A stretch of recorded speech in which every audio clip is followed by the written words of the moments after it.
A massive boat carrying 6 million pounds of trash sets sail, but soon discovers it has nowhere to unload. As tensions escalate and desperation sets in, the ship's fate teeters on the edge.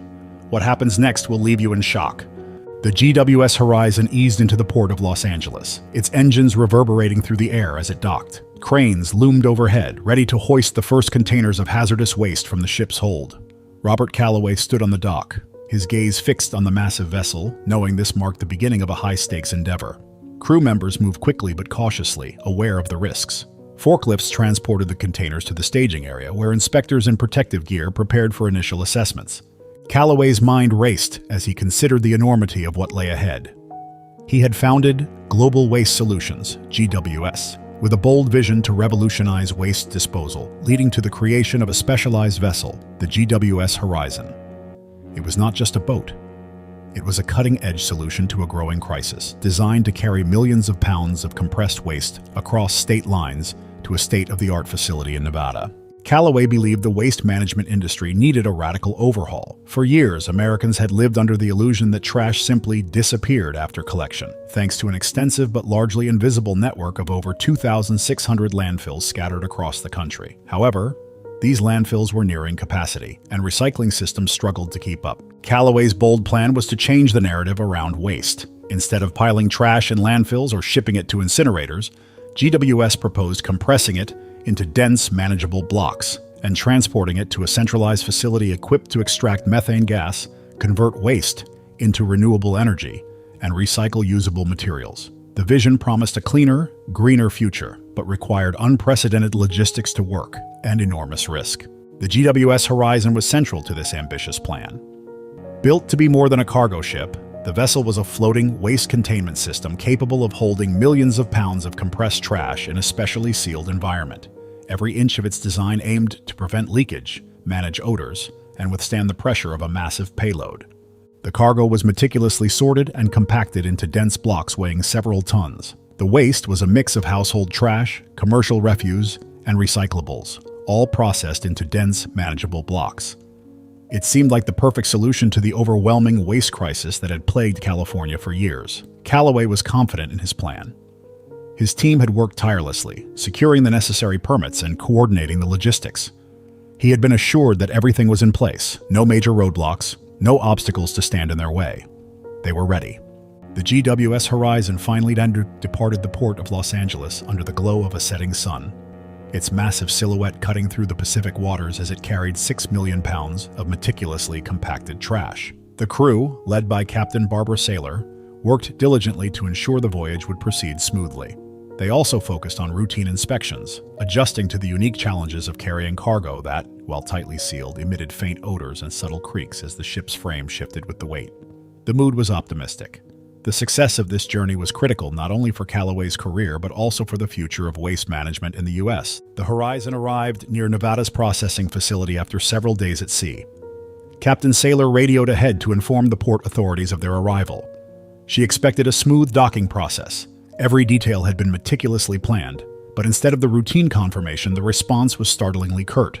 GWS Horizon, you are not cleared to dock. Saylor paused, unsure if she'd heard correctly. Could you repeat that? She asked, calm but firm. You are not cleared to dock, came the reply, firmer this time. Suppressing her frustration, Saylor switched channels to contact Calloway, who had traveled to Nevada by land to personally oversee the unloading. When she relayed the message, his reaction was immediate, and he panicked. What do you mean we're not cleared? Calloway's voice was taut, his irritation barely concealed. He stood at the edge of the facility's sprawling loading area, clutching his phone like a lifeline as workers milled about, waiting for instructions. Calloway's first instinct was disbelief. This shipment represented months of planning, countless permits, and millions of dollars. There had to be a mistake. He immediately began making calls, starting with the regional port authorities who had signed off on the project. What's going on? We have all the necessary permits, Calloway argued during his first call, his frustration growing as he spoke.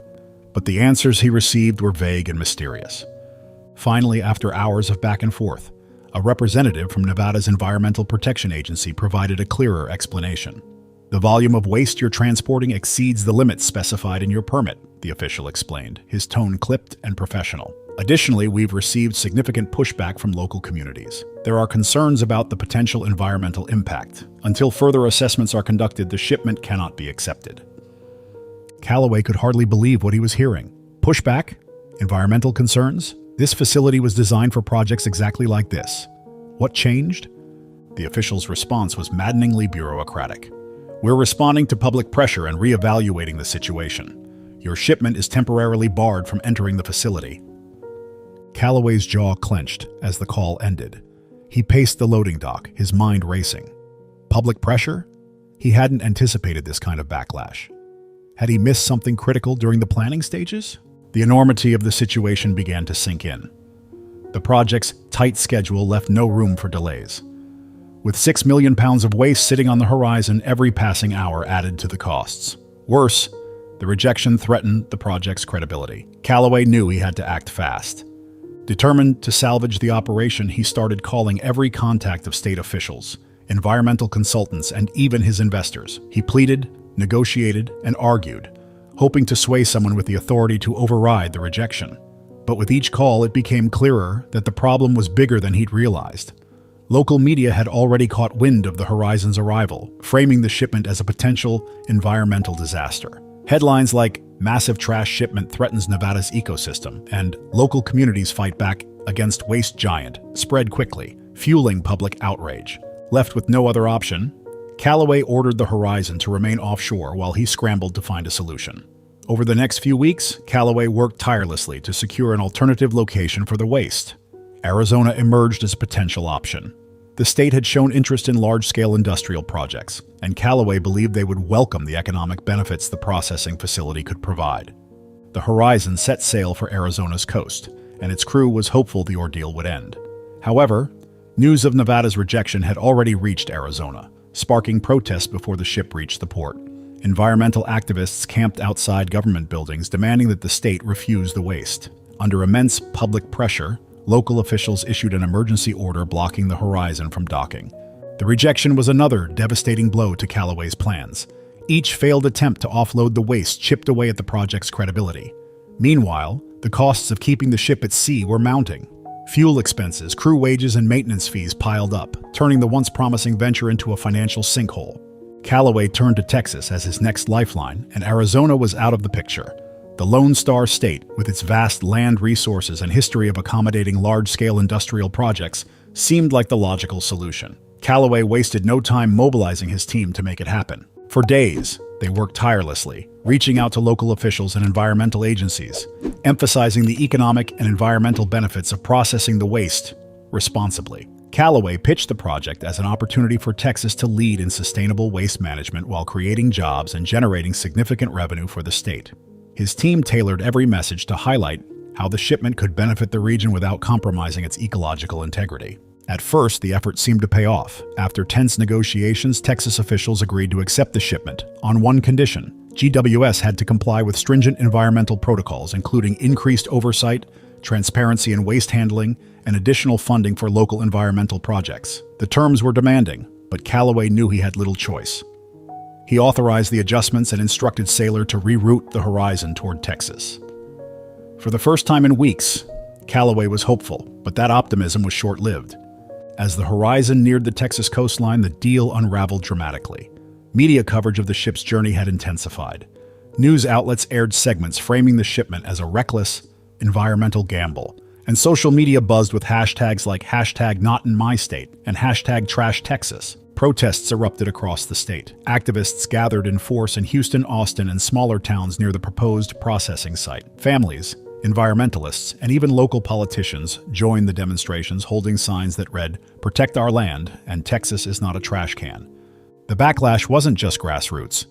It quickly escalated into a political firestorm. Public officials who had initially supported the deal were inundated with angry calls and emails from constituents. Facing mounting pressure, a prominent state senator took to the podium during a televised press conference to address the controversy. "Texas won't be the trash bin of America," the senator declared, her voice unwavering as cameras flashed. "We refuse to compromise our environment and communities for corporate profit." Her statement was a fatal blow to Callaway's plans. The agreement was rescinded, and Texas officially refused to accept the shipment. The rejection hit Callaway. He watched helplessly as the Horizon, laden with 6 million pounds of waste, was forced to return to sea again. The financial and reputational damage was immense. Investors who had once been enthusiastic about GWS's potential began to pull back, and soon, many of the private backers who had helped keep the operation afloat were rethinking their commitment. The company's cash flow, already stretched thin by the costs of the Horizon's journey, now faced serious strain.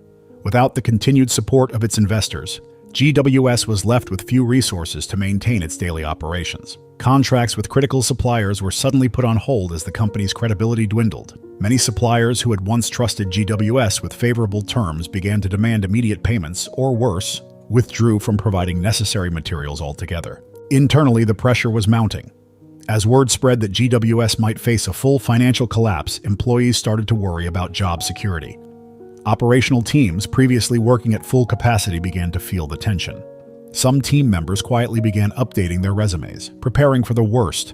It wasn't just a financial crisis, but an existential one for GWS. Callaway found himself buried under a mountain of financial reports and emails from stakeholders. The investors who remained on the hook had grown increasingly vocal in their concerns, questioning the business model's viability and demanding assurances that Horizon's journey would be completed with minimal risk. The board of directors, once supportive, now insisted that Callaway provide a more detailed strategy for turning the situation around. Still, with each new suggestion, it became clearer that the situation was spiraling further out of control. The media frenzy intensified outside the company, with news outlets nationwide relentlessly covering every twist and turn of the Horizon's journey.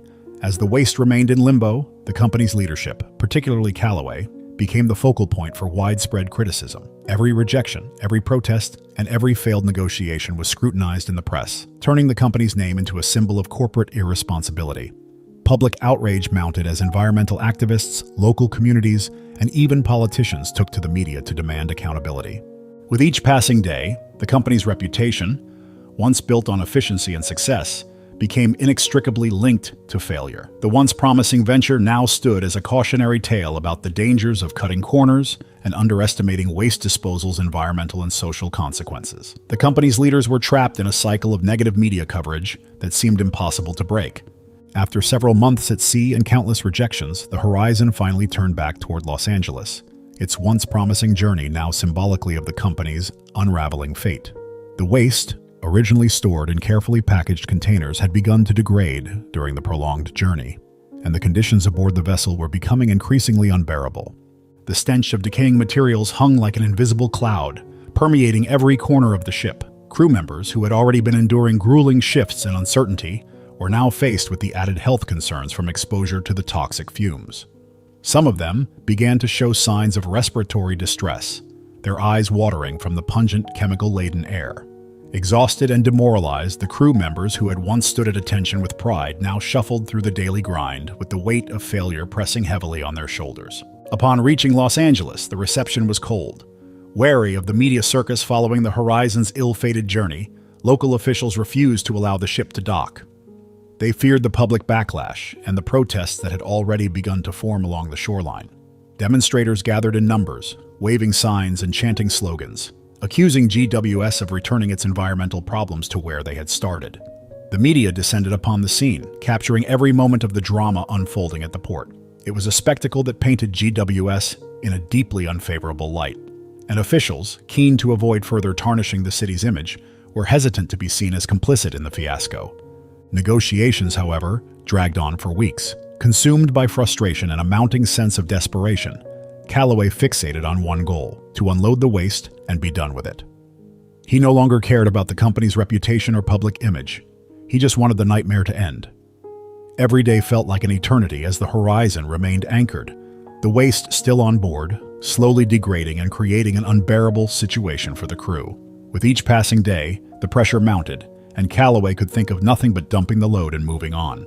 To break the deadlock, he turned to federal regulators, hoping their intervention might ease the bureaucratic process's wheels. Phone calls, meetings, and reassurances filled the days as he worked tirelessly to convince authorities that the waste would be handled responsibly once it was offloaded. His promises became increasingly repetitive, and he focused solely on getting the Horizon to port, regardless of the broader implications. He couldn't afford another failure, not after everything that had happened. Despite these efforts, the city remained hesitant. Still wary of the backlash, local officials continued to drag their feet. The protests had not subsided, and public opinion remained overwhelmingly against the shipment. Callaway's frustration reached new heights, but he pressed on, hoping that the looming threat of federal intervention might tip the scales in his favor. Finally, after extended deliberation and repeated assurances from GWS that the waste would be processed in full compliance with local regulations, the local authorities reluctantly approved the Horizon to dock at a temporary facility. The offloading process was agonizingly slow. A team of inspectors carefully examined every waste block, scrutinizing each container for potential contaminants that could pose further risks to public health. Once hailed as an innovative solution to waste disposal, the ship's cargo was now regarded with suspicion and disdain. As the containers were moved from the Horizon's hold and placed onto the dock, the stench became impossible to ignore, a constant reminder of the failed venture. The waste was eventually incinerated and reduced to ash by the processing facility. But even in its reduced form, the shipment was no longer seen as a solution. It was simply a problem that had to be quietly disposed of, out of sight and out of mind. The ash, once thought to be a byproduct of a groundbreaking waste management plan, was quietly transported to a nearby landfill as if the entire debacle had never happened. But it had. The evidence of GWS's failure was buried, but the scars left on the company's reputation were far from gone. The Horizon's journey had lasted over 5 months. It had spanned thousands of miles across treacherous waters and through bureaucratic roadblocks. The financial losses were staggering. Every port the Horizon had attempted to dock at had involved costly delays, mounting fees, and lost revenue. The vessel's fuel consumption alone was astronomical, and with every failed attempt to offload, the cost of the entire operation grew exponentially. GWS had spent millions on the voyage, not including the wasted time, resources, and labor. Once healthy, the company's financial reserves had been drained to the point of collapse. The Horizon's return to Los Angeles marked the end of one of the most ambitious and ultimately destructive ventures in GWS's history. What had been conceived as a groundbreaking project to solve waste disposal problems had instead become a cautionary tale of poor planning, public relations disasters, and corporate failure. In the aftermath, the company was left to pick up the pieces of its shattered reputation and face the reality that its ambitious dreams were nothing more than a shipwreck. The Horizon debacle sparked a national conversation about the broader waste management issue and how society handles the mounting disposal challenges. While the crisis had initially centered on the logistics of transporting waste, it quickly evolved into a debate over the most responsible and sustainable ways to manage waste. The question became clear for many. How could the nation better dispose of waste without endangering the environment or compromising public health? Environmental groups called for reevaluating existing disposal practices, highlighting the need for more sustainable methods. Rather than relying on outdated systems that often resulted in waste being dumped in landfills or incinerated, they argued for a focus on more innovative solutions, like waste-to-energy technologies, more efficient recycling processes, and composting initiatives. Though the GWS Horizon had been a logistical failure, its failure ultimately ignited a movement for change. What do you think could have been done differently in this situation? How can we prevent waste management failures like this in the future? Share your thoughts in the comments below. Thank you for watching and see you in the next video.